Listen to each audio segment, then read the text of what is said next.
Welcome to the Vinyl Resting Place podcast. My name's Barney Howe. And I am Dapo Agiri. And we are joined by one of our VRPs today, our vinyl resting people. There you go. Is that what we're calling it? Oh, well, we need a name, I think innit? that I think I like it. It works, I don't like but it. like the description of it isn't right. Like we need to figure out what the VRP stands for. That's not Vinyl Resting Place, but Very real person. Oh yeah. Interesting, Respectable. Respect. Yeah. Ruffian. Very ruffian person. There you go. Yeah. I can't think of anything insulting. So,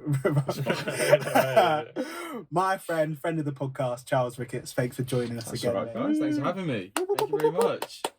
I've been doing that a lot. The and I don't know. I don't know. How It's a bit Zoidberg. Yeah, it's very Zoidberg. It's very Zoidberg. Bring him back. Yeah. Where's Zoidberg? Futurama, underrated TV show. It is. I would agree with that, actually. Yeah, very underrated. Got TV taken show. over by The Simpsons, didn't it? Yeah. A little bit, yeah. The Matt Growing cast is going strong today.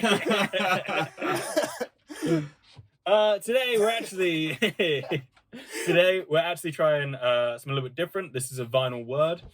Three of us are gonna talk it out, hash it out about what we think the best live gigs / concerts we've ever seen are. Compare notes on what makes the perfect live experience for music. What are you going for? What's the artist doing? What kind of carpet have they got? What are the drinks? It's all important. Charles's face, he was like, "Fuck, I didn't speak about time." I haven't got any of that. I'm really excited about this one because we said it on the podcast. I think it was Evan's episode. E. Dini. Go listen to it. We love that's E. not my Dini. camera. Go That's listen to it. I have a list of everyone I've ever seen live. I find this. I remember calling you out on it then and saying I didn't think it was true, but it is true. Yeah. It's probably. And you see a lot of people. Yeah, it's probably like we're over 100 now, I reckon. Wow. Yeah. Wow. You know, it's- Wow, yeah, no, I don't not believe you. And they're what they can't see on the camera as well. It's It's alphabetized, yeah. Does it also have like notes? It doesn't have those are just names. Those are just names. Yeah, we did. That's such a deja vu moment. This is exactly the reaction he had last time. That's brilliant. I'm amazed every time. Yeah, It's like his poetry. That's just names. Yeah. And that includes, so say you've gone to a festival and there's been 10 people you've seen across the day, you include all 10 of those people. The queue section's looking very blank there, mate. There is no. I've You not gotta go seen see it. some cues. Well, I have. So there's rules to the list. So to piggyback off what you said, Charles. If I've seen an artist like in passing in a festival, so like say I only saw like 10 minutes of their set, they're not included. Okay, that's fair. That doesn't count, I think. Or like I've been to a night out and the DJ's been playing on that night out, but like I have no recollection of where I was at that given time. Or you didn't go there. I didn't go specifically to go see and that DJ. Yeah. They don't make the Okay, list. cool. Okay. And then with the so I don't have any Qs, I don't have any Us, I don't have any X's. Ooh. I don't have, and that's it. New game. Try and think of all the Qs and the X's. Yeah. The ones that you could go. X is there. They have XX. They did Islands. Yeah, that would be the one that. They were like landfill X. indie. Yeah, the XX was the one I was thinking of. but And then Queens of the Stone Age, only one for Q. Boom. Yeah. But- Queen. Well, Bit yeah, they're a bit past it now. Yeah. I don't know who else. I can't think of. There's definitely some Qs, but then so I also have a rule. So, maybe I do have. I actually do have a Q. So the rule is the doesn't count as T. In It the same counts way, as- it counts as what the I'm with you. Yeah. and DJ doesn't count as D. Okay. Therefore, I have seen DJ Q many times. Oh yeah. So I do have a Q. DJ Q has been seen quite a few times. Has been seen quite a few times. Circa 2016. Mate, oh, what a University. time to It's be a music. TQD. TQD, Woo! yeah, TQD was Jeez. big time. Flavor Big D, time, Flavor D. DJ Q, and Royalty. Yeah. They were Wow. great, yeah. That was our baseline era. Honestly, and in their own right, You great could be in like DJs. biscuit brands. I don't know what you're doing. Yeah, in their own right, really good I did not know DJs as these well. people. I would say. I mean, tangent, but of the three, do you have a favourite? I probably saw Flavor D the most. Same. I think. Yeah. We had a venue in Notts called Brickworks, Okay, I've heard of and that. it I've was. been there. It was. Have you? Look at this guy. Yeah, it was Awesome. great. There was sort of a real finite amount of really good clubs in Notts, Mm. and there was One. two. There was two actually. There was one called Stealth and Rescue Rooms, which Oh, if you know, you yeah, know, yeah, like yeah. great place to go, like unbelievable venue. And then a place called Brickworks, and it was basically just like a old. I don't know what it was, but it was sort of like Magic. yeah, it was like a bare brick. It was like a bare brick Used to be a lumber mill. Yeah. Couldn't believe it. Cat. No, it was like bare brick all around, and it was like a sick venue. But the funniest thing we used to do, I remember this on a particular, the Flavour D night, we used to call it the Brickworks water cycle. Okay. So by about 2 o'clock in the morning, you'd start feeling sweat dripping from the ceiling because it had all gone through the ringer and it had gone up and it like condensed and whatever, and then it come down again. All of a sudden, you start feeling jitters. Like, what is that? And you're like, it's 2 in the morning, but it's the Brickworks water cycle. That's amazing. Hi-Fi used to get like that. It did. Like Hi-Fi and Leeds. I'm sure you must have been one time when you. I must have been. It was it's underground. Which never helps. I feel like. It never helps. Never and I was helps. sweating, but it's warm. it was all wood. Like the walls were all like wood paneling. Yeah. So it was like a sauna. It was like really a sauna. That's horrible. It was like a sauna. That's horrible. It was rough, mate. And there was like no proper like smoking area, so you have to go like back up the stairs to the street. Just so there was some air. There was absolutely no ventilation in the whole place. It was horrible. It was. People used to love that as well. Yeah, Shit. They used to, so bad. They used to do like a fun console night. That was their like thing. Yeah. I just went to whatever Beaverworks was saying. Yeah, legends. So cool. That was really bad. I was like, we've gone off on that massive tangent. No, that's fine. That's fine. We haven't discussed anything. We haven't discussed anything. We discussed the list. The list is like I tried to give you man a frugal with the Brickworks chat. But yeah. We fumbled it. You didn't take it. Fumble, You didn't take it. Our podcast. We don't need your fruit balls over here. We can direct this any which way we want. I was trying to be a good guest. Yeah. You'll be really good. You're beefing him. I'm coughing directly into the mic. Such a professional outlet. Amazing. So how did you guys go about like we got the giggles now. That was happening. Get out of your system. I'm done. Very professional. Okay, good again. So how did you guys actually like go about like thinking about this question? So to give you a bit of insight, I kind of had 3 different categories of gigs. Mm-hmm. So like I had like DJs and like events, or like a dancey motive, like a nighttime motive. Then I had like a gig, like a concert, standing, and then I have like seated gigs, like where it's like big time. Where it's it's big time, or like it's not necessarily like music that you're up and about for. Like I'm not a big fan of sitting down at gigs on the whole, but there are certain artists, like I don't know, I went to see Alchemist, and that's very jazzy and slow, so I was very happy to watch that. Sat down, it was almost like a concert, like it was at the Barbican as well. Cool. So that was very much my 3 different criterias on how I broke down like what was good and what was not as good. What was your thinking, Charles? How did you kind of go about it? It was kind of similar, but I think I probably don't benefit from having gone to as many gigs as you. Yeah, you don't like gigs that much, which is so mad that we brought you on for this episode. Like. Yeah, it's a funny one, really. I maybe wouldn't say that I don't necessarily not like them. I definitely went through a phase of feeling quite awkward at gigs. Yeah, I don't know if that's like a thing that's normal, but I think maybe from starting out clubbing and doing DJ nights at uni, and then moving on to gigs from that, it just felt like chalk and cheese.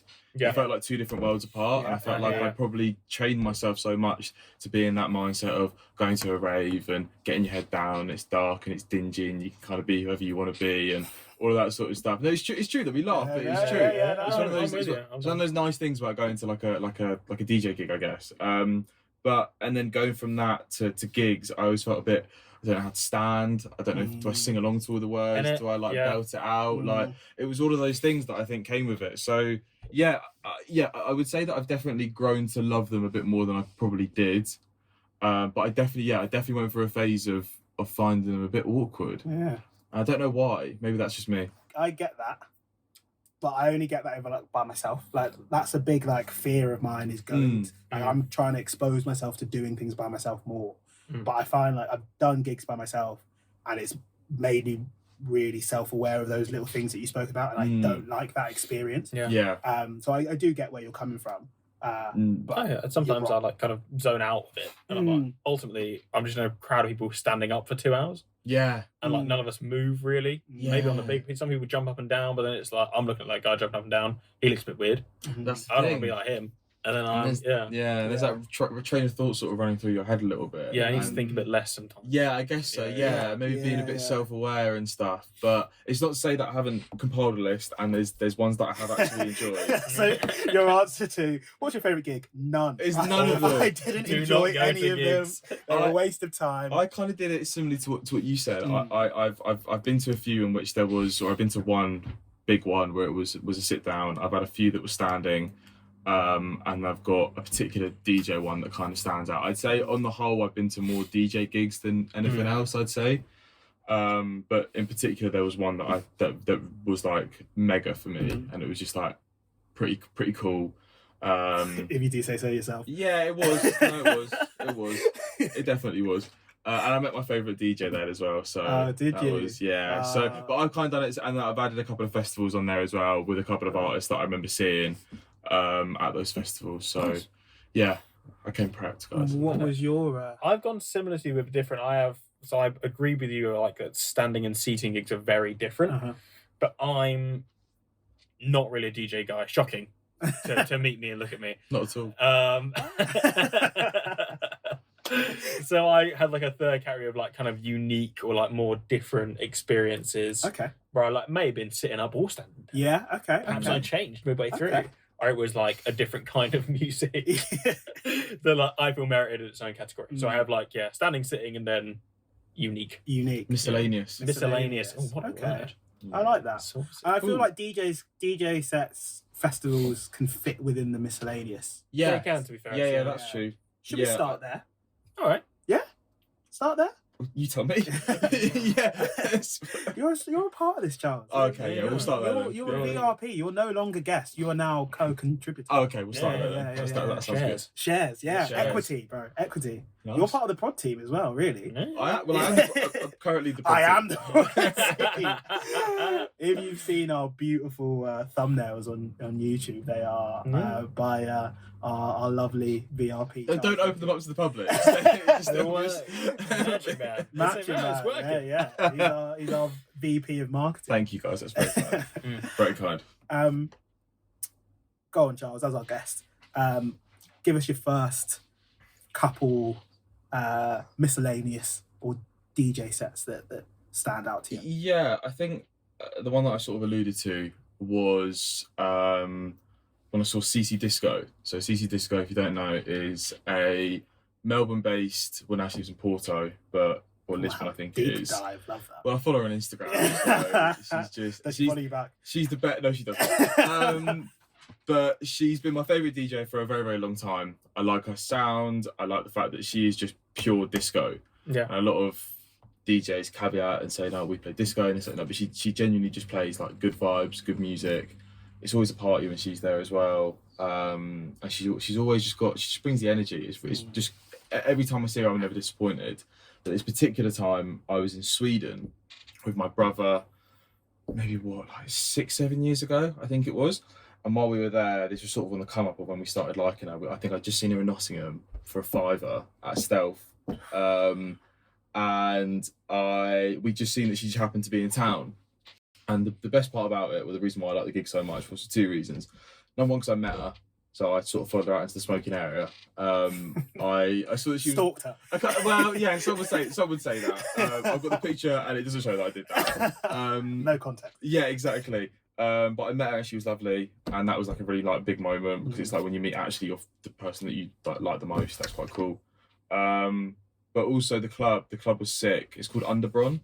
So it's a club in Stockholm, and basically what it is they convert a restaurant into a club. Cool. But the other half of the club is just a club the whole time. Right. So it's like a club here, and then the other half of it is a restaurant. And I kid you not, we were kind of there was a sign up on the wall, if I remember, and it had an arrow, and then it was like CC Disco this way. My brother, oh, brilliant, CC Disco this way. So you walk down the corridor, and we just walk into a restaurant full of people eating. We're like, this can't be right. This is weird. So we like, have a little wander around. And then we asked someone, oh, it's fine, 20 minutes, they're all going to get pushed away into like a different room, and like they're going to start setting up there. Wow. And we watched her there, and it was one of the best gigs that we've been to. It was amazing, good vibes. They played with another, I think, a Swedish duo called Mount Liberation Unlimited, they were called, who were also brilliant as well. Check them out as well. And they did like a back-to-back for the night, and that I'd say was probably my favourite DJ gig. Just because it was different. I think it wasn't just your classic go somewhere, it's dark, it's got loads of lights. Like obviously on Sunday I was at Drum Sheds for Bonobo. That was amazing, but I think sometimes you can't beat the ones that, you know, mean a bit more to you. So yeah. Sweet. No, love Very strong opener. Yeah, we saw CC Disco.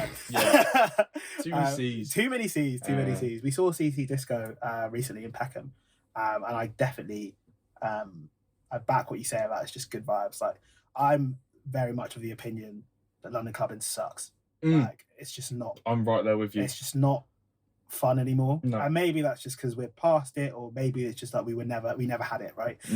But Probably the second one. Probably the second one. Yeah. But that's the first night I've had out in London in years that I enjoyed from start to finish. Like we got there pretty early as well, and it was CC Disco all night long, and like, I just didn't want the night. Small club as well, wasn't it? It was carpet shop in Peckham. Yeah. Nice little venue under the really arches. cool little venue, and it was sick. And I like the things that I like about clubbing are people just loving the music that they're there to listen to. The DJ just curating the night perfectly, and you leave feeling like nice and fuzzy and warm inside. Like you were just chatting to random people. Like it was a really good, like nice crowd, not arseholes jumping around, pushing, and like none of that. There wasn't that scrap, like tension environment. I've seen a lot of videos of that about the warehouse projects that were happening, I think maybe last year, and people saying, the people that will go to these warehouse projects for the last like 4 or 5 years, about how to an extent the crowd's just kind of been ruined by people going there and not really, like you say. I think a big part of going to gigs is that there's a collective interest there. Everyone's going to this thing for the same reason, rather than just going somewhere to get like fucked up, basically. And I think that the reason why that gig was so nice that we went to the CC Disco Carpet Shop as well was because that sort of is like, it's like an unspoken thing that if you're going to a DJ like that, or you're going to a gig like that, everyone likes this DJ. Like that's the main reason why you're going. You're not just going there just to like do whatever you want and like cause a bit of a ruckus and just like, you know, look hard, all that sort of stuff. So yeah. It was lovely. It was lovely. It was great. I'm sure that I'm looking at pictures of that underbroad. It looks nutty, mate. Yeah, mate, it's mental. It does. It's really cool club. If you're ever in Stockholm, maybe get a chance. Nice. Go there. Yeah, maybe eat there first. I don't know what the restaurant's like, but it might be lovely. Love that. What's your? So I'm similar. I think we've talked where you guys talked a bit about like venue being very important, like a small intimate joint being a really nice thing to do. I had my pleasure of doing my first So Far Sounds night recently. Nice. I love the So Far Sounds. Yeah. For the listeners and watchers who aren't initiated, So Far Sounds is a really cool company where they will give you like, they're in over 400 cities around the world now, but they'll give you like a small area of a city. So for example, in London, they were like, we got one in Angel, we got one in Hammersmith. You are told on the day what the actual venue is. So for me and my mate Johnny, it was this random tiny ass cafe called Potter and Reed. You go and there's like normally 3 to 4 acts. Sometimes you're given like a genre before you get there. Sometimes you're not. So for this time, all I was told it was in Angel. And on the day there was like, it's at this cafe called Potter and Reed. We go there. It's really nice. The staff are like really cool. It's literally like, it's a small cafe. Like so there's like 2 rooms. One of them has a bar in it where like they're giving us overpriced wine, which is pretty good wine. I've been to a couple of bars. It's very nice. And then there's a keyboard in the corner, and we have 3 eyes come out. Everyone's just like sitting on the floor on cushions. It was so chill, but like so interesting and kind of almost contrary to your point, like everyone going to see the same thing.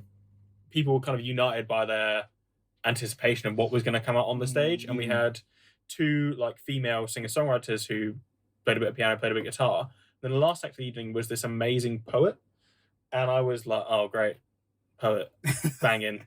Big end. And I completely ate my words. He was honestly one of the most interesting poets I've ever heard perform live. Oh, nice. His name was Bron, I believe. I was trying to check that now, but I couldn't find a record of it. I'll make sure I get it right. And leave it a link to him below. But yeah, it's really amazing. Like that kind of idea of going to a gig and being surprised by what was going to happen. Yeah. And like doing something like I never would have paid to go and see a poet perform live. if I'd known that's what I was doing. But the fact that you saying it did- out loud is quite embarrassing. Yeah, no, but the fact that you did. The fact that I did Yeah. was really great. Yeah, It's no. fun to do something exciting like that. So yeah, So Far Sounds gets a big shout out from me. Fair. Definitely one of the best gigs of recent time. I love us So Far Sounds. I've been to one recently. Our rogue act. He was sick. Let me caveat this by saying it was sick. But it was this guy called Redbeard. So the other two acts were kind of like soulful singer-songwriters. Yeah. One singer, Shantae, was sick, but by the by, this guy called Redbeard was the UK champion beatboxer. Oh, that's huge! We were there like, this is not at all what we paid for, and we were like, I mean, I don't really know how this is going to be, and he absolutely shelled it. Like, I bet he did. he was Yeah. That is unreal. awesome. Like, and I've never ever thought I'd sit down and pay money to go and watch a beatboxing. Beatboxing. But- yeah. Like, hats off to him. Like, I you can love see that. why he was British champ, because he was cold. That's Like, right. it was nuts, and Yeah. that's the beauty of So Far Sounds. I think like you don't know what you're going to turn up and find, but like the people there there's so much talent in not just London, in the cities that they are in, and it gives that talent a space to find a new audience and Big time. a Really agree. platform to 100%. do their shit. Mhm. Lovely. I guess I'll go with mine then. Yeah, please. Yeah.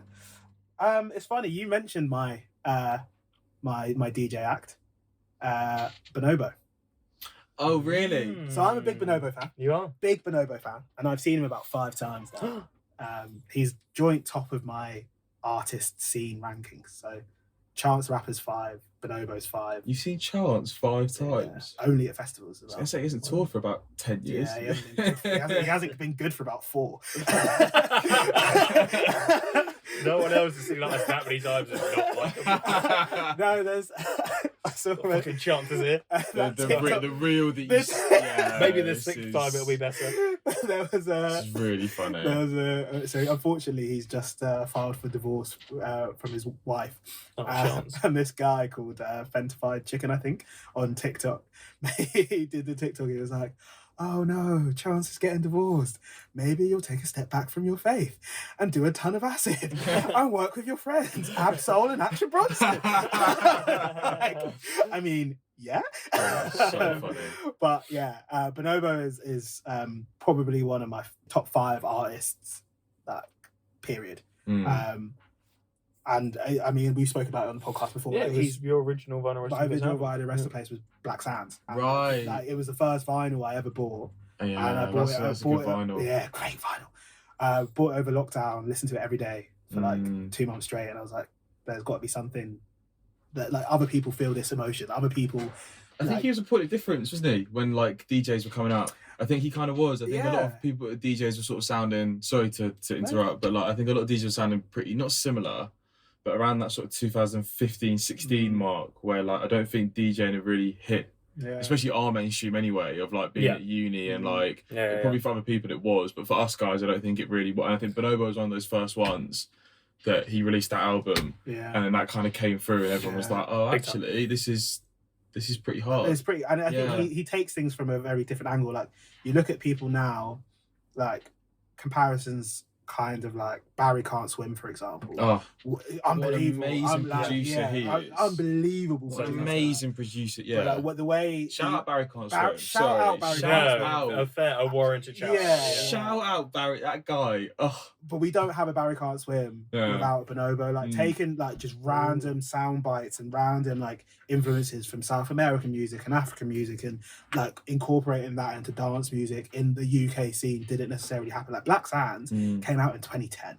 Like it is an old album. Wow. Like, he and Simon Green, Bonobo, is an old man. Like he's probably touching 50 now. If Is not. he? Yeah. Yeah. Bonobo. that the video as well with Gemma Arterton Yeah. for Kerala. Of Kerala. Yeah, the one where it goes back or it goes forward like a half second, Yeah, and yeah. then brilliant. It's such he's Brilliant. yeah. I'm gonna go off on a tangent again, but he's a fucking genius. But I think he's been doing experimental like jazzy dance music or jazzy electronic music, or for want of a better word, world electronic music for a while, like for 15, 20 years, because Black Sands was his second or third project, and it has now become like mainstream, and now has become like tour de force of I think a UK sound, like where the beauty of UK music is that we have so many influences from everywhere because we're not like one. Yeah, Built Very one. Yeah, we're very country. multicultural because we conquered the whole fucking world. Come on. So now that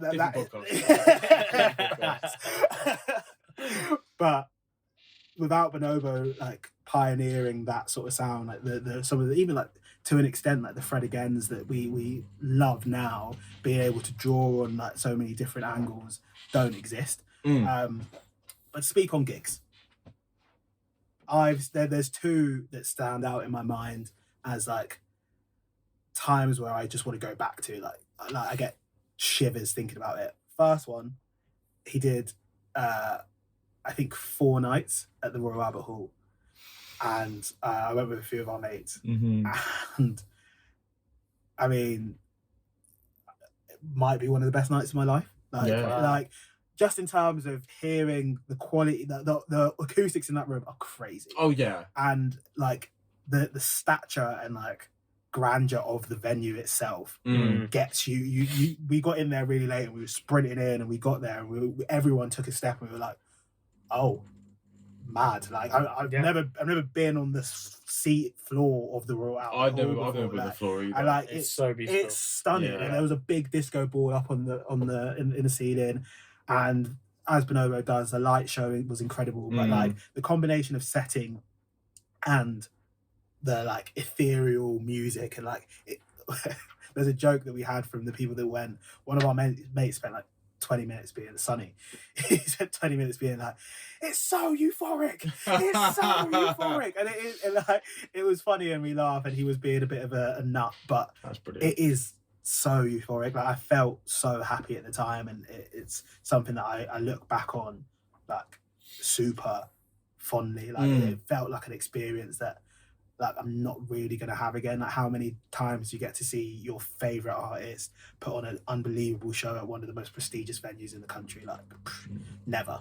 And then second, kind of similar to your Underbron, I was in Amsterdam, and the day before we flew out, we were like thinking, what should we do on our first night? And I was just like looking for nights out in Amsterdam. Bonobo was playing Paradiso, which is like a converted church. That's sweet. And I was like, I don't know what you man are on, but I'm going to Bonobo. You can beat me there. Like exactly. Like I'll see you at the hostel. So, for 20 quid as well. Like it's too good to tell. Too good to say no. Yeah, that's incredible. We get there, none of us knew who Bonobo was, like apart from me. And then we were there till close, and everyone was like, that's one of the best nights I've ever had. Yeah. Like it was just perfect. The setting was so cool, and it's like a 360 stage as well, so you could get like right up behind him, and like it was also sick. There's nothing better than when you drag your mates along to a And gig. you must be feeling like Mr. Big. And everyone loves it as much as you said they would. That is no better feeling, I don't think. It's so nice. And like, watching everybody enjoy it as well. Like, did I tell you I do a podcast? Like this is the sort of thing that listen to me. It was so good, and I think he puts on a cracking show. Yeah. Every time I've seen him, he puts on an unbelievable show. Completely agree. I can vouch for that on Sunday. Yeah, he was pretty good on Sunday. What were your thoughts of Drum Sheds? That good. This is in line with most things I've heard. Not meaning to shit on okay. I don't think it's for fault of the venue's too big. Yeah, the venue is just too big. So I basically, whilst we were in there, it became pretty apparent to me that to get anywhere, you're going to add like effectively 5 minutes on to every journey you were making to get anywhere. So whether that be to go for a cigarette, the smoking areas, the other side of the venue, to get a drink was to get out and join a queue, loads of people, to go down to a different, to go anywhere in this place was just long and effort. And it was just, I'm being genuine. I think the nature of it was just that because it's a converted IKEA, which is cool. It is cool.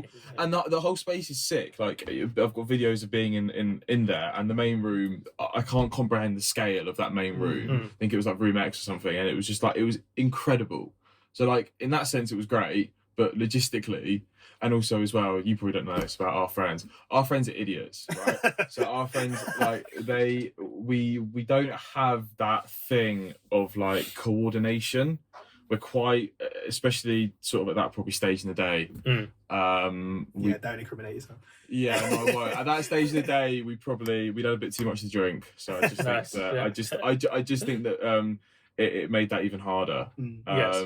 But taking nothing else away from the venue, like the sound was cool, the place was sick. Getting there was actually relatively easy as well. Actually, it's organised quite well. It was just the logistics of getting anywhere. Like I think I did about 10k steps on just from getting to places. Like, and I was That's just like, one round. I was like, yeah, my legs are knackered. I was like, I just want to go and dance. Like, and also as well, it was so dark as well. So dark. That pisses me off. You know, normally you can see people. Yeah. And it's like, oh, even if it's you're in the crowd or somewhere, you've got an idea about where people are. I've never felt more out of control. Like ever in my entire life. Lost. Yeah, me and one of our mates, Nathan, we were in there. We got back into the crowd. And we got in there and we were looking around and we were genuinely looking for like 5-10 minutes, jumping up and down, looking like idiots. And then we were just like, right, it's just me and you then. Because like we just gave up. We were like, we can't see anyone. It's too big. Yeah. It's a joke. Like and luckily people found us, so like, that was all right in the end. But no, that would be my thoughts on Drum Set. I think it's a great venue, great sound system, great visuals. That's fair. Big, whatever, but logistically a nightmare. I would like to go on to standing gigs. I would like to go on standing gigs because I feel like this is the meat and bones of the question, right? When we first posed it, like the seating and the miscellaneous were kind of afterthoughts for me. Like when someone asked me what's the best gig you've been to, I think standing gig that I've paid to go to like a O2 Academy, or I paid to go to the O2 for, or like whatever it may be. Hammersmith Sponsored at this point, Why am I giving away free? What's your mobile provider? Other venues are available. Are we including festivals in standing gigs? No. Okay, that's fine.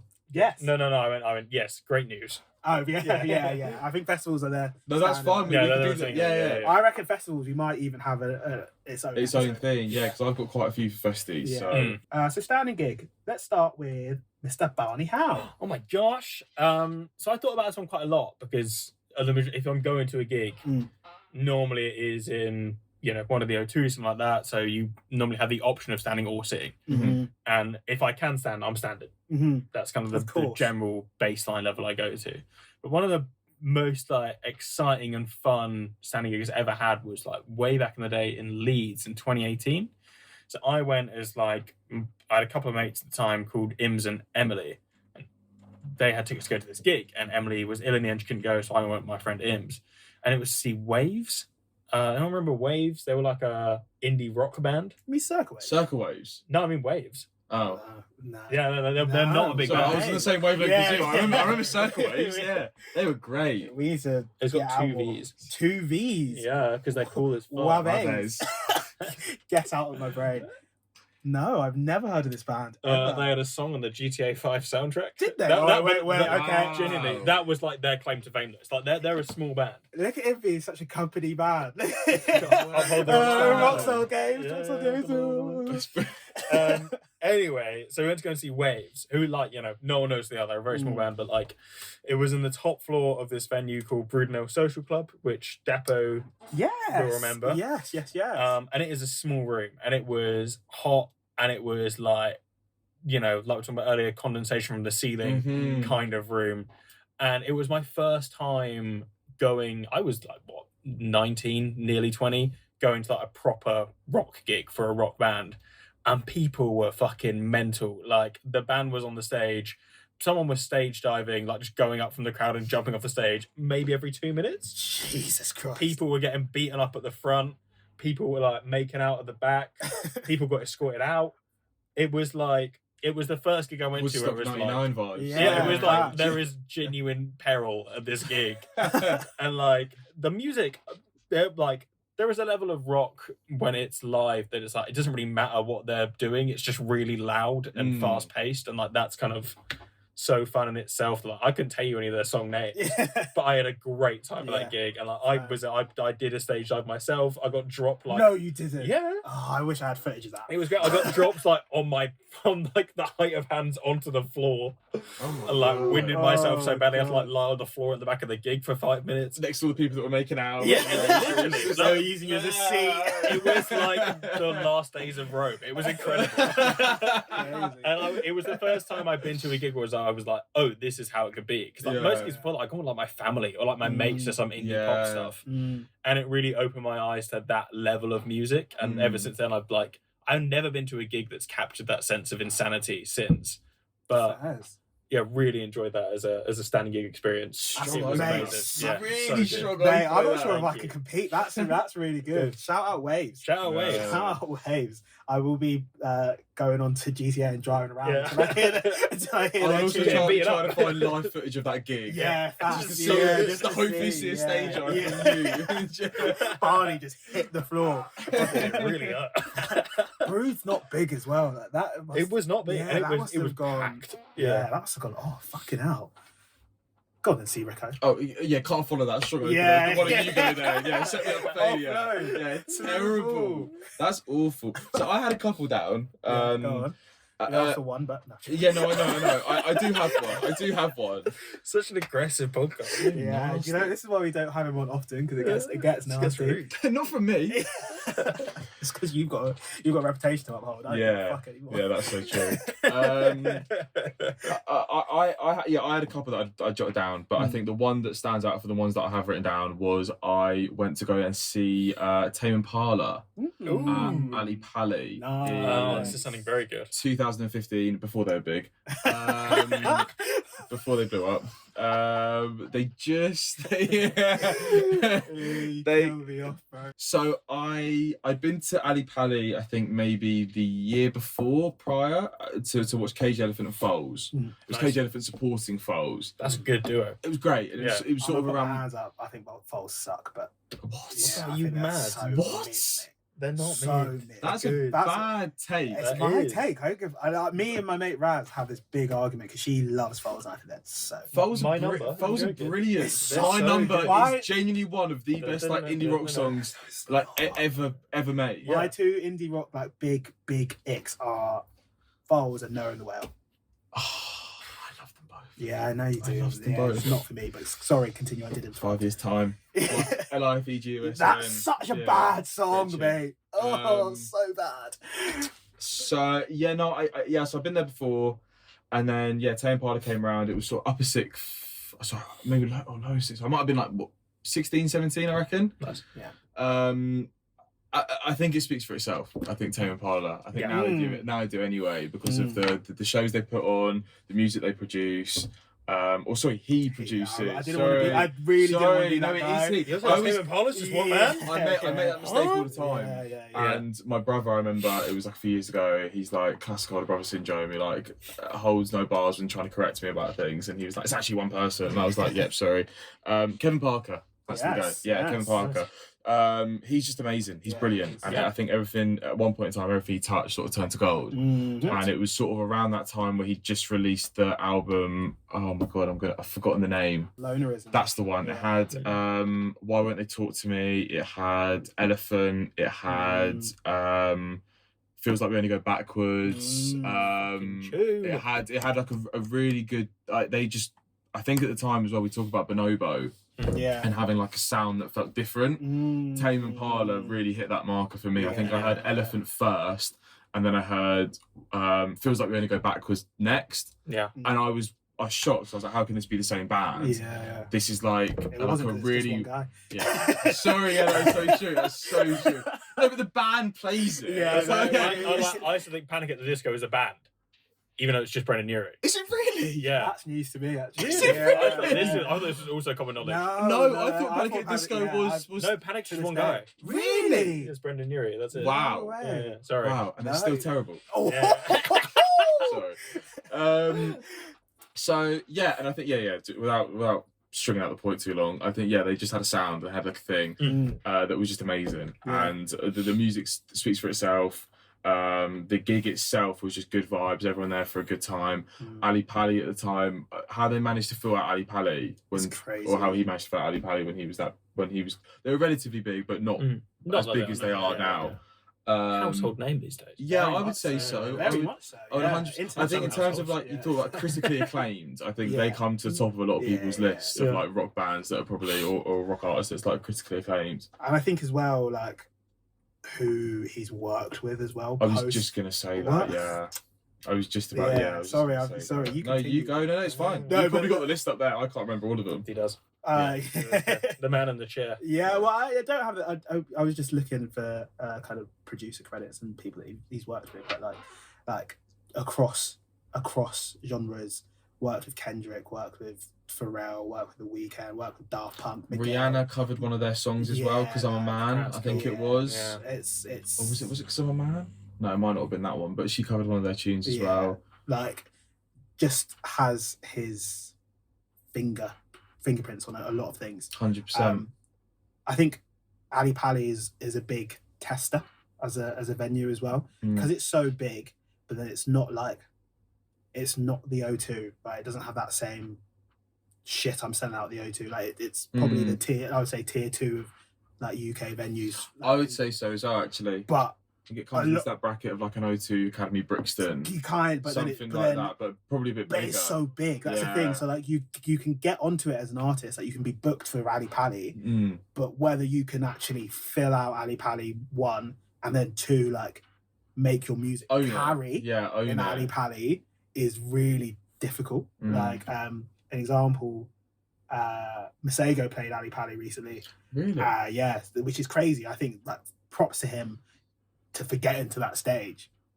I went to see him in Brixton 4 or 5 years ago, and it was sick. Like it was perfect. And one of my mates who also went to the Brixton show went to the Ali Pali show, and she was just like, it doesn't carry. It didn't. It was probably like, for her anyway, like one step too far at the time. So like, when you're saying Tame Impala weren't that big at that time, for them to still have that, the want of a better word, gravitas to shell out, rock out. Well, I think they had that thing where it was just their sound, and it still does. Well, his sound or their sound. I'm just going to say they for the sake of argument. Yeah, I can't be bothered to keep correcting. I can't be bothered to keep correcting myself for the sake of it. Allow it.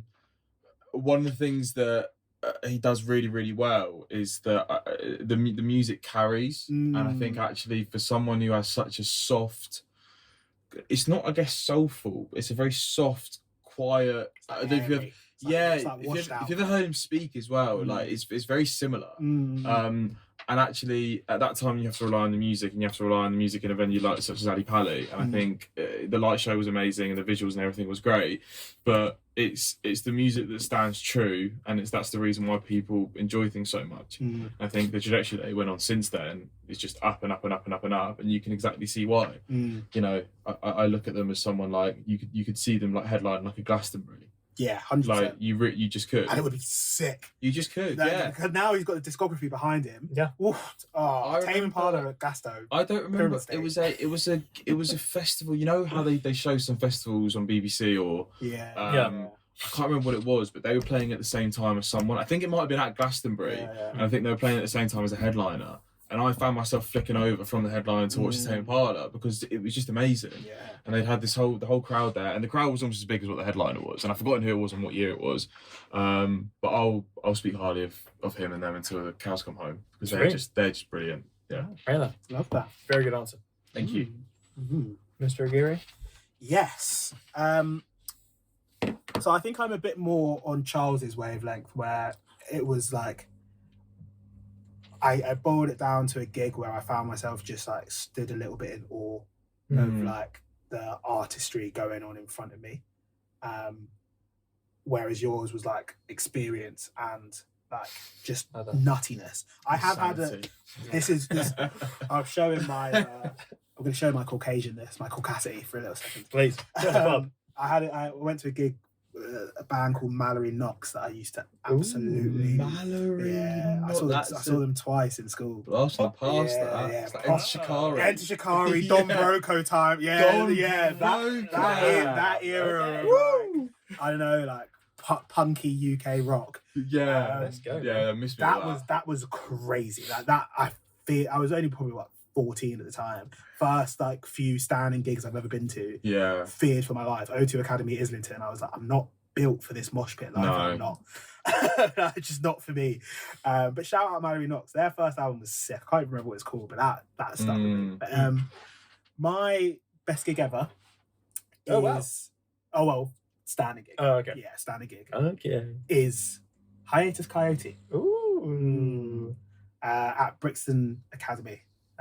Cheeky plug again. They get a lot of airtime. Yeah, they you get a lot of know, money they from us. ain't got some Bloody hell. shit. They just opened up again as well, haven't they? Have they? Well, they've just released the schedule to opening up again. Amazing. I'm Yeah. glad they got to. Yeah, they have. They've released a lot of Yeah, rock. it's a real place. Quite a Yeah. heavy indie Waves rock. play? And rock. Yeah. Podcast outing, guys. Yeah, Barney's gonna recreate his favourite I moment. would nearly break my back.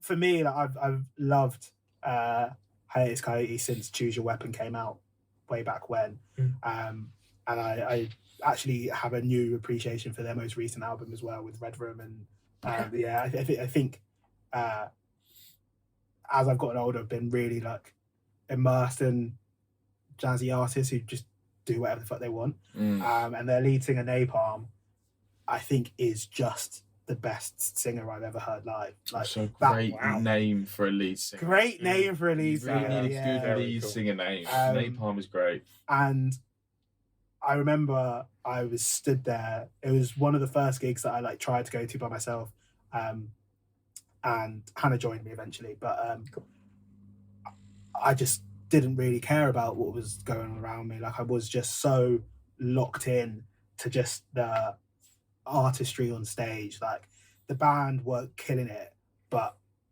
her vocals are as crisp as they are in studio. And I feel like my thing about music, what I always love, is seeing stuff that I know that, give me my 10,000 hours, I'm never going to be able to replicate. I'm never going to be able to go on stage and do what the fuck she just did there.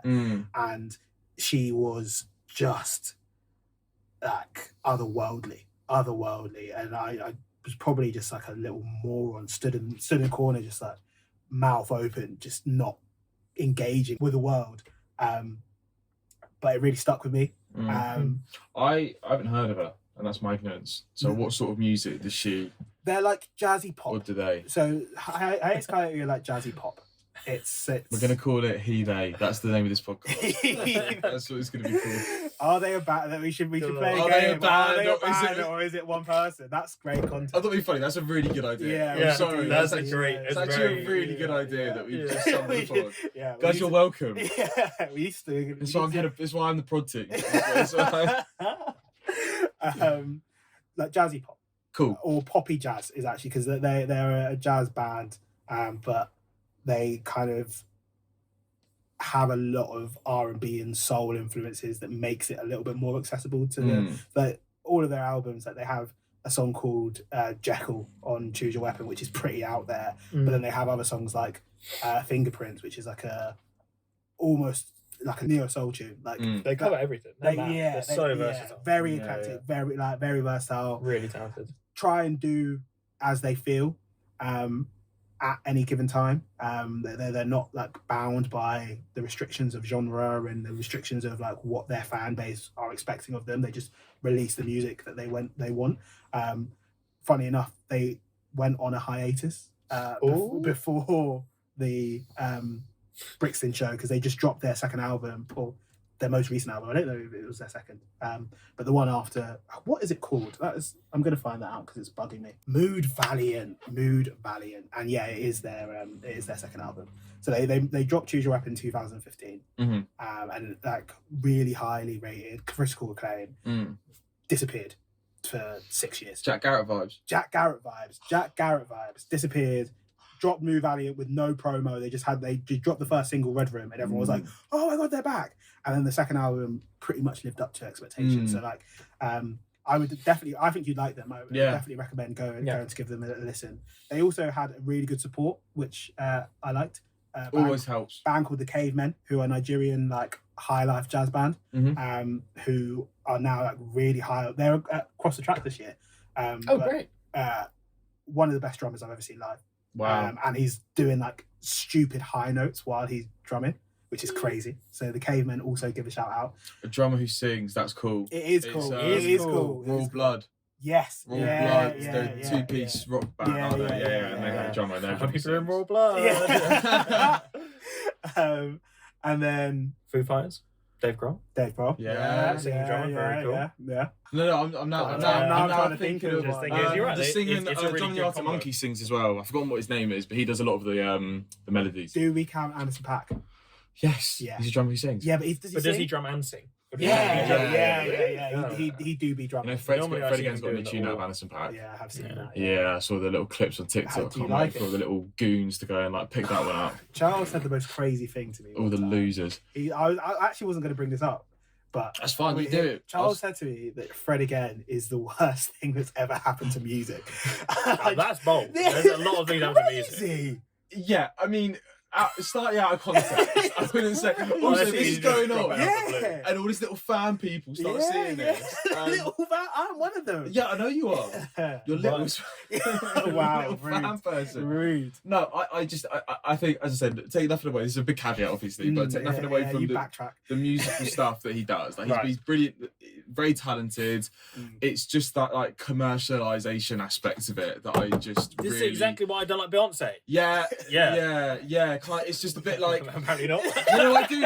I agree with you. Sorry, I agree with you. I agree with you. Myself. Charles, no, different points. No, I do. No, I agree with you. Put the Sorry. fuck It was just because we were having this conversation about Beyonce last night as well. So like that's why my brain. Sorry, you saw my brain just go there and then come back. I do agree with you. I think the same thing. That's good. And actually, I think that it's part of. And for me anyway, I think it takes away from that like.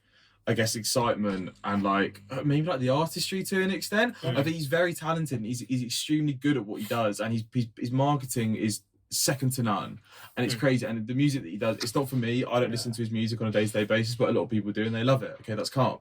But I just think that I just don't fuck with it. I just don't fuck with any of it. I love it. I just don't. And that's just me. Like as I say, I'm sure he's a lovely person. It's but it's such an interesting feeling when like an artist does blow up and every now and again someone does that and you personally are there and you're like, I just don't fucking understand this. No, like they're just not good. Yeah, honestly, everyone around me is like just like loving this thing and loving this, but and I'm just like, great.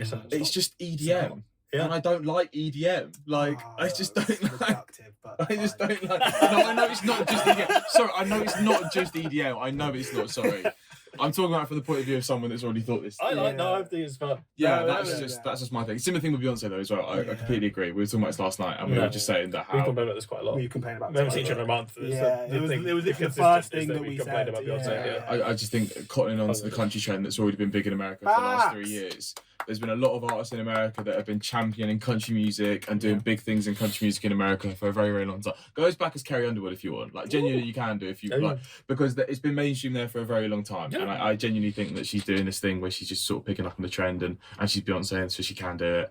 And verbatim what we're saying. Yeah, exactly. absolutely. Yeah. And I just think actually that it's diminishing the work of a lot of other people that are doing country music in America. Yep. Agreed. So sorry, that was a big caveat, but that's fair enough. I think we should go on our seated gigs. I'm gonna caveat this by saying I think seated gigs are inherently worse. Like there is I'm inherently well. to be you can't disagree with to be sat at a gig just isn't as fun for me, and I'm sure as I get older and my knees go and my back's fucked, like I will appreciate it a lot more. But even when the gig is amazing, I do always have that little like I wish I was there, stood in front of it. Like, but I'll go first for seated gigs. Honourable mention to Alchemist, who I mentioned before at the Barbican. Honourable mention to Raye at the O2, the My 21st Symphony that I just went to. That's incredible that you went to that. That's like a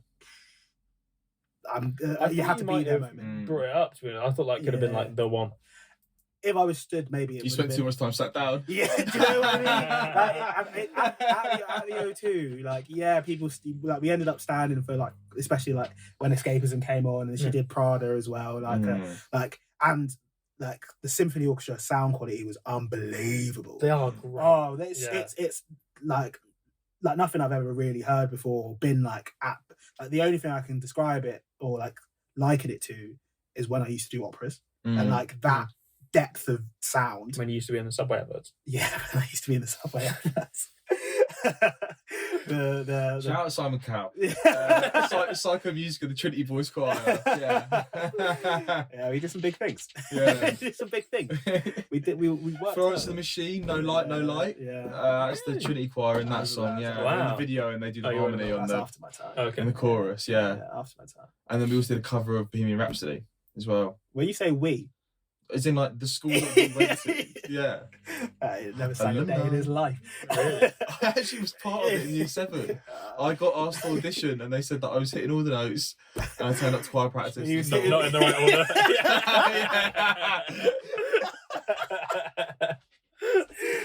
But come on, But that's, Come yeah, on. no, easy.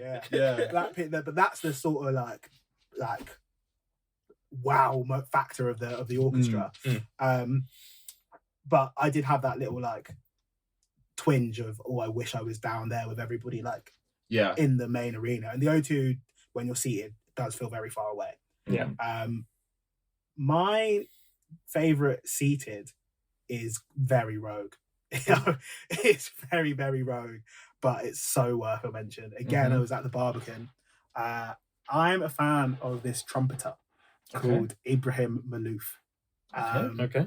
And I Sounds went, lovely. he's unbelievable. He's been knocking around for like 20, 25 years. And I just saw he was playing Barbican. It was like £10 tickets. And I was like, Joe, why not? What do I have to lose? It's a different thing to do on your Wednesday night. And I was expecting just to hear some like really chilled, jazzy trumpet, and it was going to be nice and pleasant. And I think a lot of the audience had expected the that same as thing. well. Little did we know, Ibrahim Malouf, for his like 15th studio album, had decided to make a hip hop album. Wow. That's cool. So Super, like yeah. a lot of the set was him and the trumpet and then the band plus his DJ. So like it was like boom bap, bouncing hip hop beats, and then crazy trumpet solos That's going sick. over the top of That's it. very That's cool. badass. And we That's were very just sat cool. there like, oh my God, like what is going on? And there was a point in time where you got like everybody in the Barbican, old, young, to get on their feet and do a little two-step with him. And it was just so good. And I think the unexpected nature of what I thought I was going to see and what I got was that just tips it over the edge for me. Like it was so sick. And like I love that. as a like musician, up there with one of the most talented that I've ever seen. Like his control of the trumpet, like I used to play it to a very low standard, so I know kind of what it's like to play the trumpet. Again, similar to what I was saying about Napalm with singing. Give me a trumpet, give me 100 years. I'm never going to be You're never that. gonna be I'm like never that, going to be like that. Mm. Like it was just insane. So yeah, that's my seated. That's cool. Yeah. That's great. Yeah, that's a good answer. And I That's a would, good yeah, answer. I would definitely recommend people go and check out his stuff as well. I'll put some album recommendations in the description and we'll take from there. So, yeah, I'm definitely going to check that out. Yeah. It's a podcast with strong starts today. It I is. feel like everyone who's started off with their favourite gigs has always been an interesting one. Yeah. Do you want to go second or third for this one? I'm happy to jump in because I actually You go for it, haven't man. got as much of an interesting answer. I've actually only been to 2 seated gigs, Okay. Wow. and the first one is really incriminating and something that I never tell people that this was the first gig that I ever went to. It was the live version of the hit TV show Glee. And that was the first. That was the Does this first even gig. count? That was the first gig I ever Oh went my to, God. and I was sat down for it. And I remember, but that's the first gig I ever told people I went to. No was wonder actually you hate gigs. Like, your induction Yeah. was awful. great show. Don't come for that show. Amazing up until season 4. Yeah, I'm not saying it was a bad Fantastic. TV show. It was Shit art. gig, Mate, it was though. art. But what I actually told people my first gig was, and this was the one that I will talk about, is the Killers at Wembley. Oh, shout. Yeah, Nice, yeah. Killers at Wembley was Yeah, great. yeah. I went there when I was maybe 14. Peak Killers I think. age. Yeah, it really was. It was just when they'd released their first album. I think they'd released the second one, and the third one was the one with Flesh and Bone, The Man. It had it was like a road with like a red car in the middle. And I've forgotten what the name of the album was. Maybe Human was on it as well. That might have been the one before. So a really good era for the Killers. It was like, I like the Killers anyway. I think they're quite a cool band. Am I right? Sam's Town? Yeah. Or is that too? The one with the shell on it. It's got Flesh and Bone. Flesh and Bone. Let's see. Sam's Town. What are you made of? Flesh and bone. Or bones? No. Okay. It was like Battleborn. Oh wow. Yeah. So that was, I think that was the album that they were 2012. Yes. Runaways, Flesh and Bone, Mr. Atomic Bomb. Yeah. Okay. Good stuff. Yeah. And I just think actually it was like a really good, probably for different reasons than the last couple. It was a good introduction to seeing sort of like a mega gig, I guess, was what you call it. And I haven't been to one since, which is a real shame. I tried to get Stevie Nicks tickets for the summer. Nice. She's doing British Summertime. And I tried to get tickets. That's like festival vibes, though. That was like festival vibes, but I thought again like a big mega star and like a big sort of like going there specifically to see one person, and actually Electric Light Orchestra with a supporting act. Oh, that's huge. I'd be more than which was amazing as well. That was brilliant, and I went there when I was younger, and a load of my friends, and we all liked the Killers as well. And yeah, I guess for all the right reasons, it was just a really I like the music, the venue. And I think, like you say, like sometimes you go, like you walked into the Albert Hall. Sometimes you look around, you go, Christ, the scale of this is just insane. And Wembley does that to you as well. Like, I've been to Wembley for a couple of football matches, and we were right up in like the bleeds. We were right up in there, like row Z. And even then, it was like similar to like the Camp Nou, like when it's just like so shallow. You feel like if you tip forward too much, you're gonna fall down. But no, it's that combination of admiring the music and the venue, and like having those two things come together, and just creating like a really memorable time. Like I think I was younger as well. Everything seemed a bit more, I don't know, fun. Yeah, like the sky was bluer, and like sound sounded nicer. Life was simple. Life was really simple, and it was right in the heart of sort of like my indie rock phase. Nice. Before you became a cool clubber. Before I became a cool clubber, I started going to converted restaurant clubs. But no, that I'd say that was my. Even though I've owned two, and we'll cut a bit about Glee out. But yeah, the Killers at Wembley, I would say. That's a good answer. Yeah, thank you. Fair. Thanks. And taking us home, Barney. Rounding off the best. Taking us home. One last shout out to the O2. Brixton. No, we're going for the big boy himself, the Millennium Dome thing. Greenwich. Cool? That's after. I know you're 99. You don't know the Millennium Dome, bro. That's what it's called. Yeah, was it? That is what it was. Yeah, you born in 99, Barney? Yeah, man. You're 99, baby. Yeah, little baby boy. What on earth? When are you? 97. Yeah. Oh, that's no. 10 years. And change. It's a different gen. I was there, bro. 2000. I went to it. Got a little teddy bear from it. Yeah. But do you remember it? Yeah. No, you don't. Yeah. You don't remember yesterday, Dapo, let alone 2000.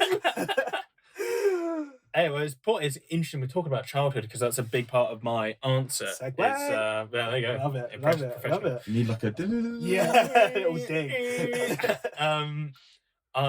My parents very instrumental to my music growing up. I've been to lots of city gigs because basically a couple of times a year my dad will message my brother and I and be like, oh, so and so is performing someone that he loves. Do you guys want to come? And it's like, hey, free gig ticket for a band that I listened to a lot when I was growing up. Yeah, please, sounds great. So for example, I've seen Elbow live 8 times now. Come on, now. Wow. Yeah. Blowing my 5 out the water. And wow. It'll be 8 times. Yeah, it'll be 9 in a couple of months. Don't worry about it. In 99. Fucking love Elbow. They've been around since 2007.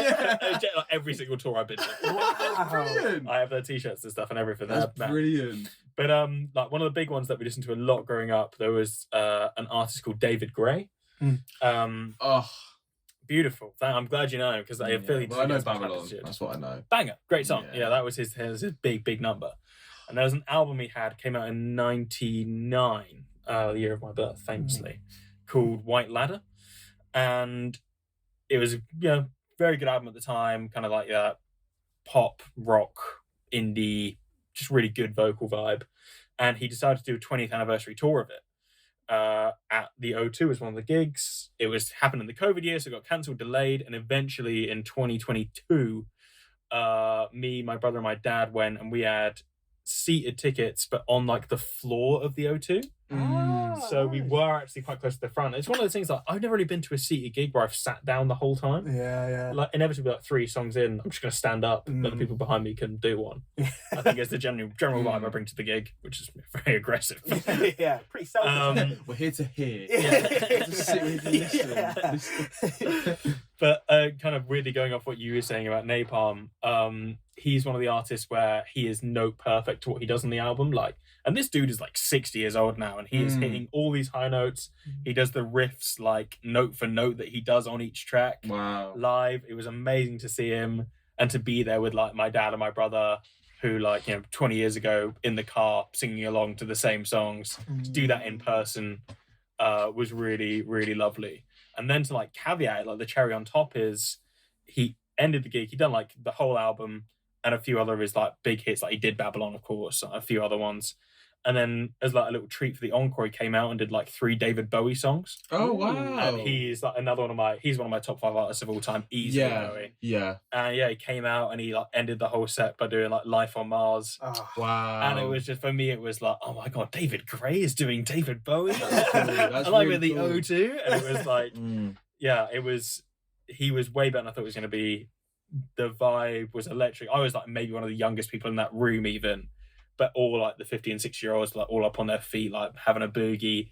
It was just great. It was such a positive space, and he did not disappoint in any way. So yeah. that sounds really special. Yeah, it was really nice. Yeah, right, quite sentimental. But it's nice for 3 different reasons. You can sit here and go, there's 3 reasons as to why they were our favourite gigs. Like yours is sort of like a bit more like a sentimental one. I think mine was like my first one. Yeah. And then yours is like newfound music. Just mad. Go on, say it. I can read you like a book. sorry. No, but I think even when you look across the span of the different categories, right? Like seated, standing, and miscellaneous, it kind of highlights why live music is so unreal. Like, this is something that we don't necessarily talk about much on the podcast because we're such like an album focused platform, and it's all about like the listening and the recording music. But watching music live is my favorite thing to do in the world. It is bar none my favorite thing to do in the world because it is escapism, it is community, it is happiness. She hasn't got a song called Community. That's really good. That Thanks. stays That's in. funny. That stays in. You're Thanks. allowed to come back. You pass your interview.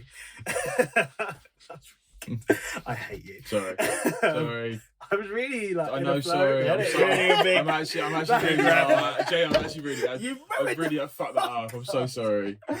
But it is such a like special experience that each individual has their own thing that they take away from that moment. And like there are things and there are moments in time where as a person you can hold on to that and cherish that memory. Like the moments with your dad, like for me, like dance with you at CC Disco is something that I'm literally gonna live with for the rest of my life. Like, Do you know what I mean? Like, it was such a big thing for me whilst being so normal. Like it's something that we do all the time, but it made me feel really, really good at a time where maybe I wasn't feeling so good. And it helped me like lift my spirits and it got me back on track. And live music is something that is so, so special. And I always encourage people, go and see your favourite artists. Go and see artists you haven't heard of before. Yeah. Go and try something new. Go to the small little gigs because like without grassroots music and the small venues and the up and coming unsigned artists, we don't have the big O2 shows, we don't have the Wembley Arena shows, we don't have the multi-million selling superstars. As I know as well, like, small rooms always just go really hard. Facts. Intimate gigs are way better They're than so good. stage. I was just about to say that. I saw my friend of the podcast, Lydia Prettyman, recently, her first London gig. Amazing. There was like 70 people in the room, 5 different acts on. She headlined it. Fantastic. I had more fun there than I did seeing Billie Eilish in the O2. Yeah. I can believe it. I completely 100%. believe 100%. Don't you get no? You've had enough takes for the day. You've had enough takes for the day. On that note, we'll wrap up this episode. Thank you so much for joining us, Charles. That's all right. Yeah, that was really fun. Really, really fun. We will definitely be having Charles back on again at some point in time. Yeah. Once he's learned to behave himself. And... Yeah, sorry. Sorry. It's like filming with two mates. Thank you so much. Nah, always. And thank you at home for listening. Yeah, cheers everyone. We'll see you next week. Bye.